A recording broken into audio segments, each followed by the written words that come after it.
পুজোর তো আর বেশি দেরি নেই গো।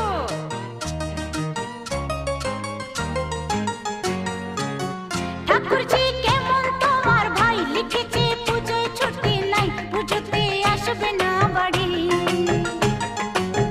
ঠাকুরজি কেমন তোমার ভাই লিখেছে পুজোয় ছুটি নাই, পুজোতে আসবে না বাড়ি। বলো তো লাগে কেমন, বোঝালে বুঝে কি